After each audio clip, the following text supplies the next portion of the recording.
Carmen Moreno in the Las Pavas Community Kitchen. Credit Gerald Bermudez IPS. The rural community of Las Pavas in northern Colombia received this year's National Peace Prize Wednesday in recognition of its peaceful struggle for land that is claimed by an oil palm company, in a case that became an international symbol of the conflict over land in this country.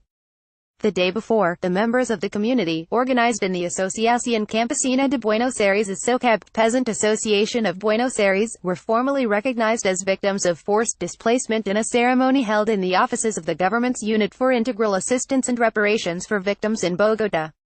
Inclusion on the official registry of victims strengthens SOCAB in its legal battle against the company with which it is disputing ownership of the land, Aportes San Isidro SA.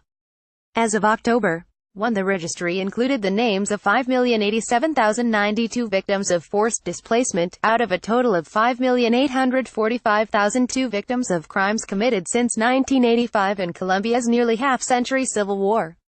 Adjacent to the 1,338-hectare Las Pavas Hacienda, Buenos Aires is a small village in the municipality of El Peñón in the northern province of Bolívar, some 270 kilometers southeast of the provincial capital Cartagena de Indias. The village, which has a single street, is on Papayal Island located between the river of that name and the Magdalena River, which crosses Colombia from south to north. People in this area live in villages like Buenos Aires and depend on fishing, farming and raising farm animals for a living. Through the Unit for Integral Assistance and Reparations for Victims, the state has rectified its previous position, and now officially recognizes that the community was forcibly displaced at least twice from Las Pavas, where they worked the land. This is an admission of judicial incomprehension, because it wasn't understood that this community was displaced from its source of livelihood, not its place of residence, in Buenos Aires, said Juan Felipe Garcia with the Javeriana Pontifical University's Legal Clinic on Land, which is providing legal assistance to SOCAB. Today we're going to celebrate because the truth has triumphed, he told IPS. The decision benefits 464 people belonging to the 124 families grouped together in SOCAB. However, it does not imply recognition of ownership of the Las Pavas land.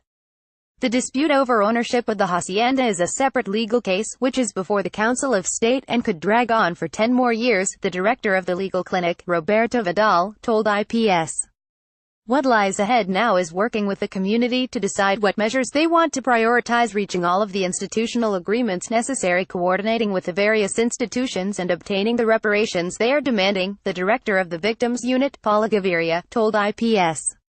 We have to wait for the authorities to comply, said SOCAB leader Misael Payeras, so that we can see our dream come true, which is to stay in Las Pavas. The hacienda has been at the center of the wider dispute over land in Magdalena Medio, a stunningly beautiful region that used to be coveted by the drug barons because of its location, which is strategic in the logistics of the trafficking of cocaine by air. On a nearby farm, Rancho Lindo, planes landed and took off until 1983. Were they shipping firewood, manioc, yams, or what? Payeras quipped. Since that year, Jesus Emilio Escobar Fernandez, a cousin of and frontman for notorious drug lord Pablo Escobar, 19,491,993, has figured on paper as the owner of Las Pavas. Up to 1963 the land was unused publicly owned rural property. The hacienda was abandoned after 1992, as a result of the crackdown on Escobar's Medellin drug cartel. An enormous tree growing out of a swimming pool is testament to the fact that the property was abandoned. The people of Buenos Aires, who have large families and are often illiterate, decided then to plant crops on part of the land of Las Pavas, and set up the Association of Peasant Women of Buenos Aires. Later they learned that, according to Article 52 of a 1994 law, the owners of privately owned rural land lost their property rights if the land was used for drug trafficking or if it had been abandoned for at least 3 years. So they occupied Las Pavas, and SOCAB was born in 1997, to cultivate cacao, plantain and oak. The left-wing guerrillas which emerged in Colombia in 1964 used to simply pass by Buenos Aires, on their way to a nearby hill covered with coca crops, which drew many temporary harvest workers.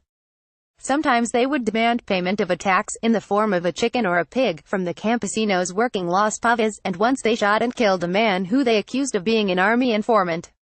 When the far-right paramilitaries which began to be formed in 1981 arrived in the area along the Papayal River in 1998 and set up camp a 20-minute walk from Buenos Aires, the guerrillas pulled out. The paramilitaries started to kill people. One of the founders of the Women Peasant Association, Carmen Moreno, whose brother has disappeared, told IPS.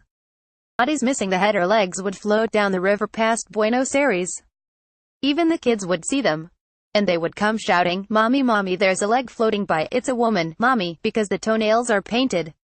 But all through those years, hunger would push the villagers, confined to Buenos Aires, to brave their fear and panic over and over again and return to Las Pavas to plant and harvest their crops. In 2006 they began the legal proceedings to get the state to revoke the existing land title, under the 1994 law. They even applied for and were granted farming loans from state institutions.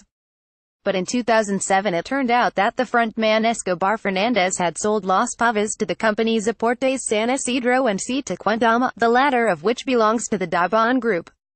These firms say that no authority informed them that the private ownership status of the land was in question, which made it legally impossible to buy or sell the land.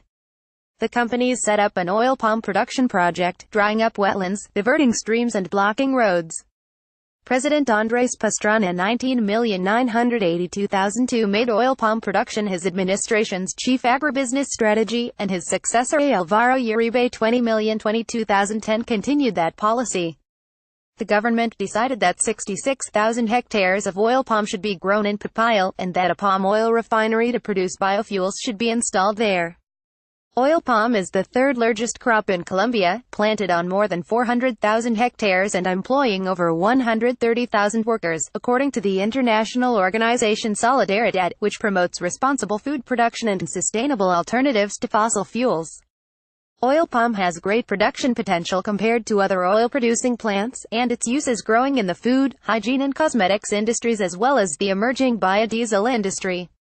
But in Las Pavas, palm oil is no longer being produced, and the legal battle continues. In 2009, the companies in question got the police to evict the local campesinos. The incident cost Daban its contract as the main palm oil supplier for the Body Shop cosmetics chain, whose parent company is L'Oreal. Daban preferred to pull out of the project rather than negotiate with the SOCAB, as the Body Shop had urged it to. The local campesinos returned to Las Pavas in 2011. Since then they have been living there, some of them in shifts, in a settlement with 2 dirt roads running between improvised dwellings covered with black plastic. In the Hacienda House, Aportes San Isidro has posted armed men, without official authorization. The campesinos constantly complain about intimidation, destruction of crops, tires shot out on SOCAB's tractors, theft of livestock, or fires set to seeds stalks or nearby brush by incendiary device attacks on the camp. An outlaw group no longer has control, a few companies do, said Payares. "We haven't had a human victim yet because we have been smart enough to keep that from happening," said Efrain Alviar, the community's historian. Conquest Without Rifles is the title of the book he has been writing by hand for years about the story of a SOCAB, he told IPS. After their inclusion in the Registry of Victims and the award of the National Peace Prize, the campesinos plan to change the name of Las Pavas.